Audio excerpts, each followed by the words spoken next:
மக்களே welcome back to channel. இன்னைக்கு நம்ம சின்ன மருமகள் எபிசோட்ல போஸோட கல்யாண நாளுக்கு தான் வந்து ஜாலியா பண்ணிட்டு இருக்காங்க. இதை தாண்டி பாத்தீங்கன்னா போஸுக்கு அந்த கார் வாங்குற செக்கு வீட்டுக்கு வந்த உடனே இந்த செக்கை வந்து நம்ம எப்படி பெருசா கொடுக்கலாம் அப்படின்ற மாதிரி பேசுறாங்க. ஆனா இது பொறுக்காம தாமரையும் ரொம்பவுமே வாய் பேசுறதுனால போஸோட அம்மாக்கும் தாமரையோட அம்மாக்கும் எல்லாருமே வந்துட்டு பயங்கரமா வந்துட்டு சண்டை போயிட்டு இருக்கு. இதெல்லாம் தாண்டி ஒரு பக்கம் நம்ம சேது தனியா போஸை கூப்பிட்டு பேசுறாரு.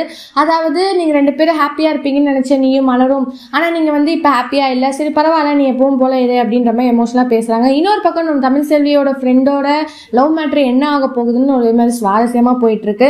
அடுத்த கட்டத்துல பாத்தீங்கன்னா நம்ம போஸ் தான் பெரிய பிரச்சனையா இதுக்கப்புறம் பண்ண போறாரு. மலர் தனியா இருக்கிற வீட்டை பார்த்துட்டு என்ன இருந்தாலும் என் பொண்டாட்டி தான்டா அப்படின்ற மாதிரி வீட்டுக்குள்ள தப்பு பண்ண போறாரு. ஸோ இது வந்து ரொம்பவுமே ஒரு இக்கட்டான சூழ்நிலை தான் போக போகுது. அது எப்படி கொண்டு போகிறோம்னு நம்ம பொறுத்து இருந்து பார்க்கலாம். இதை பத்தி நீங்க நினைக்கிறீங்க? மறக்காம லைக் பண்ணி ஷேர் பண்ணி கமெண்ட் பண்ணிடுங்க. அப்படியே சப்ஸ்கிரைப் பண்ணிடுங்க. Bye bye.